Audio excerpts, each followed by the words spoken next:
Yeah, no, I mean, I'm going to keep everything that I do with him private, regardless of if you see it on Sunday or not. Everything, every conversation, um, whether it's a personal conversation, a disciplinary thing, all those things will always be handled privately. I just think that's the way to go about doing team business, and when you're doing things with a football team. We'll go to Ed and then John. Yeah, hi, Nick. What did the tape show you about the play from Adoree Jackson on Thursday night? Obviously, early in the game, we gave up the three scoring drives early on in the game, and this is the greatest team sport there is. So to say, hey, this happened because of this player, that's not realistic in the game of football. I thought he had moments where he had good challenges, and obviously he gave up a couple plays also. And it's never, hey, this happened because of this. Never in this game, never in this sport. But again, like everybody in that football game, you had some positives, you had some negatives. That's every player in that game. That's every coach in that game. That's that game itself. We had some positives and we had some negatives. And the thing that you do is you go back to work. You're constantly trying to get better. What you try to do every single week, especially early on in the season, is find ways to win, which I was proud of our football team to be able to do that. And then, take those moments and try to get better from them, because your goal is to be playing your best football by the end of the year. And, that's for everybody. And so, we got back to the film room. We were happy, obviously, to get the win against a good opponent, but also knowing that we had a lot to clean up, and that's not just Adoree, that's everybody on this football team, and players and coaches. We'll go to John and then Dave. Hey, Nick. Offensively, what did you see from the film that they were doing that maybe kept the football from not going to AJ and Devontae as much? Obviously, a bunch of different things. There's so many things that dictate a play and where the ball goes. That could be coverage, that could be progression, that could be protection, that could be. There's so many different things that dictate that. There's no secret about it. We always want to get the ball to 6 and 11, and we're always trying to. And so we'll do an even better job as coaches trying to make sure that happens. But what I do think, and that obviously starts with me. But what I do think that we were on offense was very efficient. The ball was moving forward consistently. We didn't have a lot of negative plays. I believe we had one sack. Not a lot of penalties on offense, and the ball moved forward. And so we were efficient. Now, do we have a ton of things to clean up? Yes.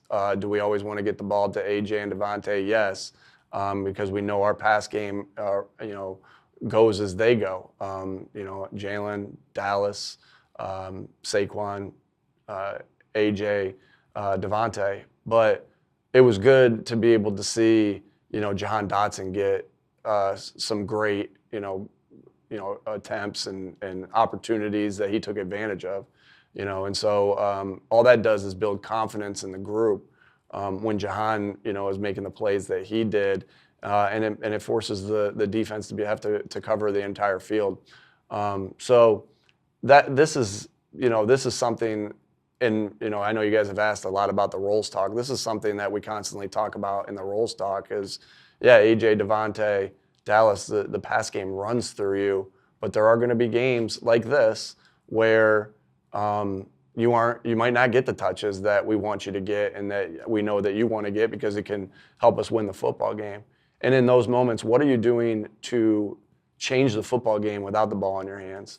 On the touchdown run by Saquon, you get two great blocks by AJ and Devontae that allow him to get to the third level of the defense. Obviously did a great job blocking up front. Great combination block by Landon and Jordan, and also Cam and Tyler Steen on that play to set that thing off. But then we had great efforts by them downfield. I think one thing I did, obviously don't tell you guys a lot and I know you guys think, oh, I know you don't tell us anything about what you say to the team, but there are some things I'll share. One thing I shared with the team is we're in a 4-minute drill at the end of the game, and A.J. Brown has yet to touch the football, and we're in it was 2nd and 14, I believe, and we throw a pass to him that sets us up for a 3rd and 3, and then we get to 3rd and 3. Jalen scrambles on 3rd and 3, and the game's over. We'd get to take knees. Like, what about that mental toughness by A.J. Brown to, okay, the ball hasn't come to me in 3 quarters. That might be the first time that's ever happened to him in his career as a football player, because he's such a good player, and you're always trying to find ways to do that. But he makes a play in a critical moment when his number was called. And, I really, you look for moments like that to really show and preach the stuff that's important to your core values and your culture. And that was just a great example by one of our captains of, hey, it didn't go exactly the way you wanted it to go, or any of us envisioned it going. That's life, that's football. But when called upon and the ball did come your way, you made this huge play. And was it a first down? No, but it set us up to get the first down where Dallas's offense didn't come back on the field. And you set us up to get that and make this huge play when maybe it wasn't going your way all night, and the ball wasn't going your way all night. And so, and that's why AJ's special, because even in a game like that, he does things without the ball to help us win. And he makes a play in a critical moment. Great throw by Jalen, and great route and catch by AJ, and make a play at a critical moment to help us win the football game. We'll go to Dave and then Brooks. Hey, Nick, has Jalen's decision-making as a scrambler, like when to break the pocket, when not, to improved during his career? And if so, why do you think that has happened? Dave, I think he's been pretty dynamic of that his entire career since I've been here, and even watching him as a college football player when we watched him coming out, and then watching the 2020 tape when we first got here. I think that's just been something that he's been so good at. I think one thing he has, Dave, is instincts. He's got great instincts of when to move, how to move, how to slide out of the pocket and move this way or that way, or step up and throw. I think the best way to answer your question is I think he's improved on all facets of his game, and he continuously does that, and he can't help but do that because of his habits on a daily basis. He loves this game of football. He's constantly looking for ways to get better at this game of football. He's constantly looking at ways how he helps this team win. And so, to answer your question, yeah, he continues to get better at his scrambling, but in all phases of it. But I do think that he's always had this instinct and innate ability of feeling pressure, feeling space, and being able to run and make plays with his legs, and extend plays with his legs, and then make plays with his arms. So, yeah, I think that's just something that he's, one of the things he's done really well throughout his course of his career, consistently. We'll go to Brooks and then Rube. Hey, Nick, what did you make of Jahad Campbell's debut? Yeah, I thought he did some really good things.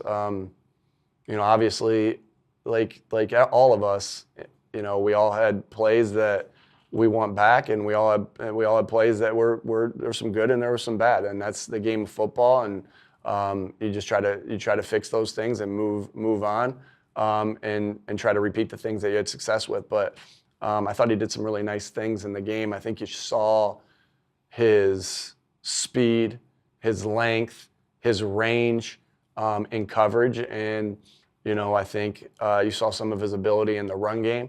And there's things that he has to work on as well, like we all do. And look forward to getting back out there with him on the practice field, because I think this is a guy that's just going to continue to get better the more he plays football. Another guy that loves this game, has great work ethic and great work habits, and excited about the direction that he can go in. That what we see, and but it takes what it takes, and he's going to have to work at it every single day. And I love that about him, that he has that in his DNA, that he's going to want to do that and to continue to get better. We'll go to Rube and then Martin. Hey, Nick. After the game in the locker room, you were pretty fired up talking about special teams. I was wondering what it was about the performance in this particular game that got you so fired up. And also, you talked about how the guys always play hard for Michael Clay.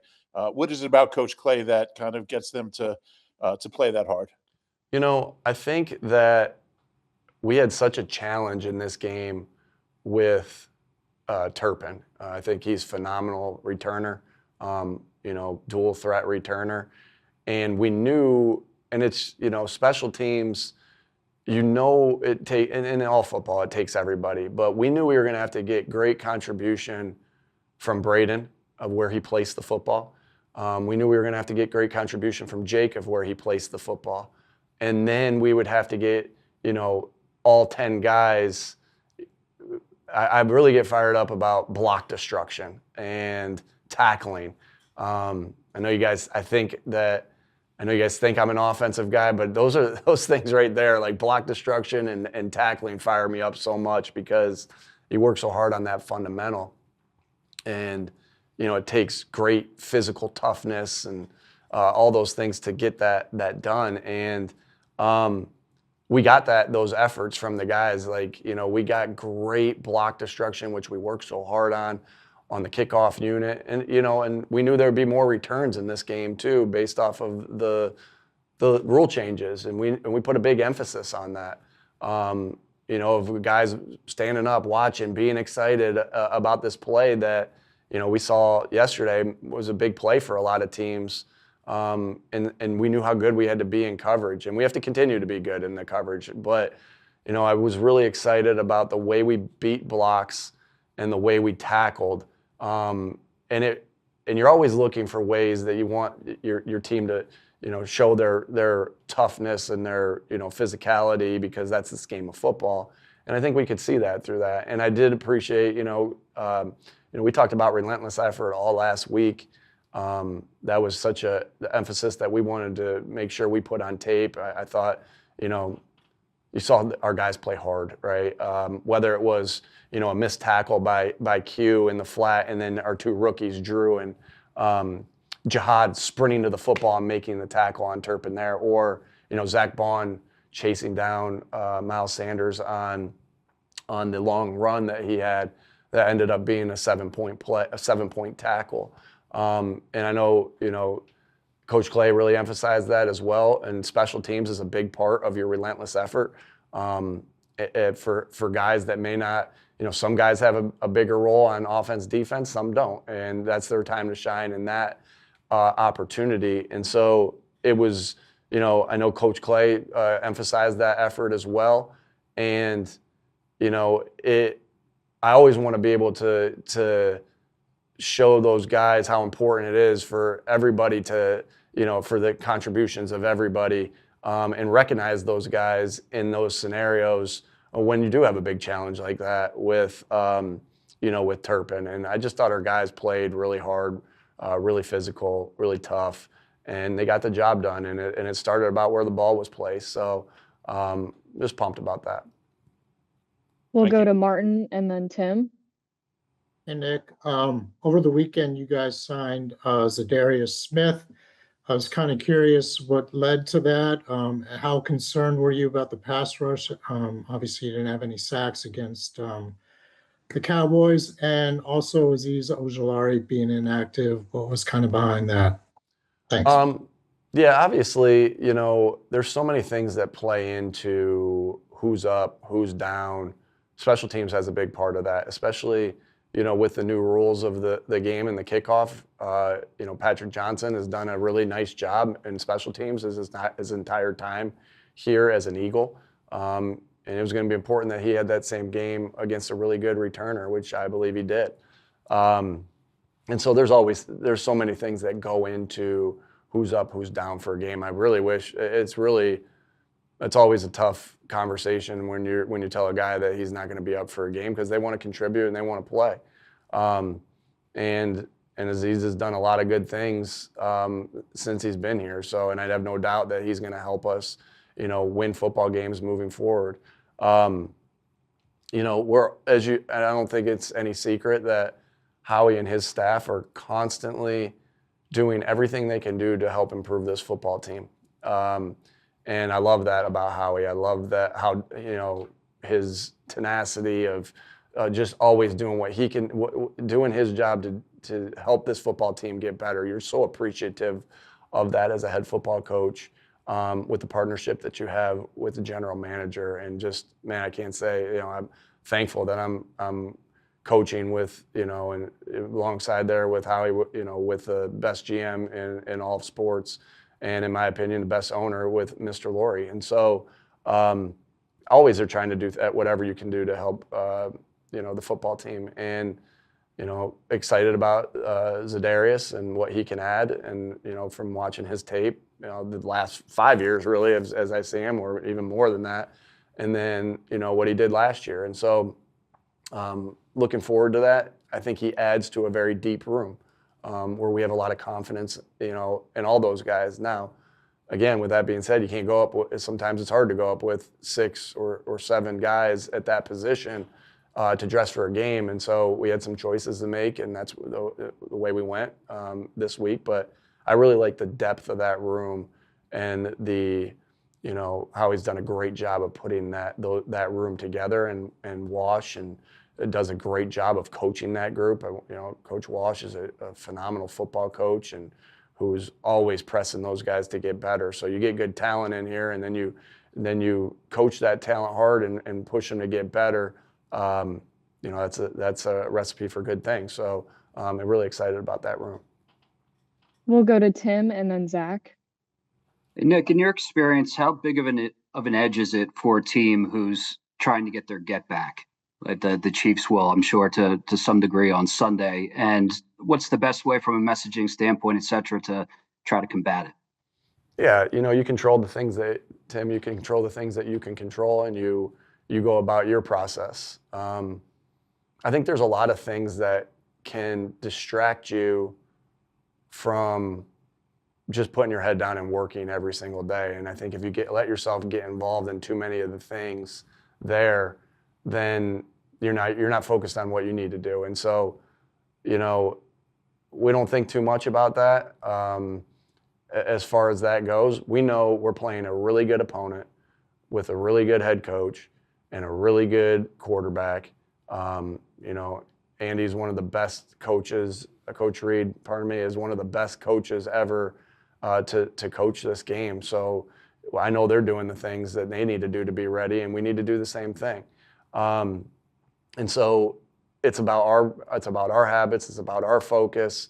I think some of the, you get caught up in that too much. Like some of that stuff kind of fizzles out early on, and it's going to come. Like, I love that saying is like, with, as preparation, or how does it go? I'm going to mess it up, but as the pressure gets higher, you don't rise to the occasion, and you fall back to your habits and your training.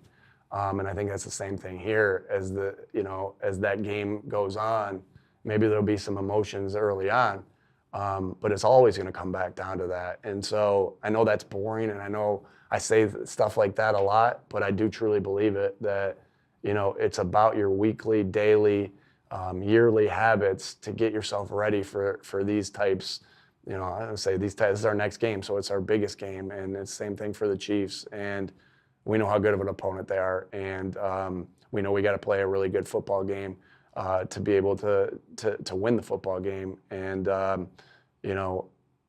you love challenges like this because when you play against some of the other best teams in the NFL, that makes you better as well. And so we're excited about the opportunity. We're excited about the challenge. We're going to have to do a lot, things better than we did them last week to put ourselves in position to help us win this football game. And that starts this week in practice and meetings. We have time for 2 more, so we'll go to Zach and then finish with Jeff McLean. Hey, good afternoon, Nick. In going back to the offseason, what consideration did you give to making Cooper DeJean a full-time outside cornerback? and what has kept you guys from doing that so far? Obviously, Coop can do a lot of different things. He can return kicks, he can return punts, he can play inside corner, he can play outside corner. He has ability to play safety. I'm sure he'd be pretty good on offense if we said, hey, we want you to put you on offense. And so, you just make the decisions of where you think he's best, and you go from there. He has flexibility, as we know. I think right now he's one of the best nickels in the NFL, and with the way he plays this football game, or plays this game, with his physicality, with his ability to match routes, with his his ability to use his mind and think of how routes are coming at him, and so I just think he can do a lot of things there. Again, flexibility to be able to move him around. We'll see what we do with that, how that goes. But I do believe that he's one of the better players at his position in the NFL, and so we'll just keep repping him at different things and continuing to rep him at nickel and prepare him at that position. We'll finish with Jeff McLean. And Nick, there was one stat out there that had stack box versus Barkley 2/3 of the time, 3 times what it was last season. Yet you only threw over 10 yards once. Why was that? Yeah, again, every game is a little bit different. I don't think you ever go into a game thinking, hey, we're not going to throw it down the field. It's important that you throw it down the field. It's important that I always think we talk about explosive plays all the time, and being able to generate explosive plays. The Cowboys generated more explosive plays than us, because we talk about that a lot, and we talk about the turnover battle a lot. They committed one more turnover than us, so and it's important that you win those battles. But every game, has different things of why the ball doesn't go there, and whether that's us calling it, whether that's the way the defense took it away, whether that's whatever it may be. But one thing we have the ability to be able to do here to generate explosive plays is we have good players with the ball in their hands, so you can get it to them a variety of different ways. Sometimes it is that you want to throw it over the top. Sometimes you want to throw it in an intermediate range. But what I love about our team is that we have the ability to throw it short and for guys to get explosives that way. And so you want to mix all those things each week. Again, that doesn't necessarily mean that happens each week. You want to get A.J. Brown the ball each week. It necessarily didn't happen this last week. So, things happen in a game. And all you're ever trying to do in the midst of the game is do everything you can do to help, win the football game, and then try to get better from that. And, you're thankful that you get out with a win, and you got a lot of things to work on to get better at.